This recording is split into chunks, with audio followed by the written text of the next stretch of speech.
Muchos cabrones que me tiran, pero siempre los ignoro. Montando caballo en GC y con las prendas en oro. No confío en morritas, por eso no me enamoro.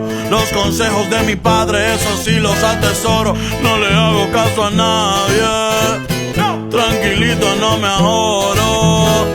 El dinero trae problemas y se lleva a los amigos. Cuando le doy soy el bueno, cuando no soy un maldito. Pero si yo fuera pobre, ¿para qué sirve Benito? Cierra bien esa bocota que así te ves más bonito. Hoy salimos para la calle a cometer delitos.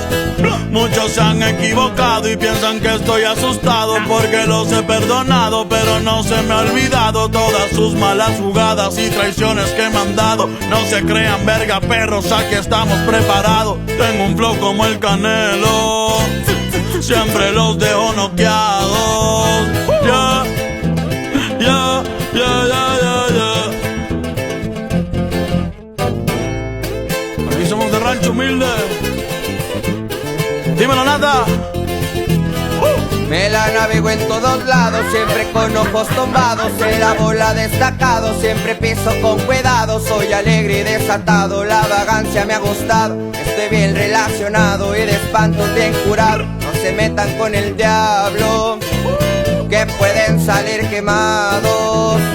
Siempre pensando positivo y evito lo negativo. Yo sé muy bien lo que digo, no suelo ser conflictivo, pero traigo una vereta pa'l que se pase de vivo. Pónganse trucha cabrones, nunca se metan conmigo. Si tienen algún problema, con gusto aquí lo recibo. Ya no ando con chingaderas ni tampoco de manguera. Los yesermes en la tierra somos de buena madera. Mi madre es mi vida entera y les estoy pa' lo que venga. Mi familia tendrá todo hasta el día en que yo me muera. Perdona a mis jefecitos por ser un dolor de muelas. Dímelo, Natanael. Bad Bunny Baby. Para mi gente linda de México, Puerto Rico, Latinoamérica. Eso es pa' toda mi raza, América es nuestra casa. Aunque ponga más alto el muro, como quiera se traspasa. Pero a mi familia no le faltará nada en casa. Hoy ando con mi manada y toda la banda como el Daza. México y Puerto Rico, ¡viva México! Los que tenemos la grasa, yeah.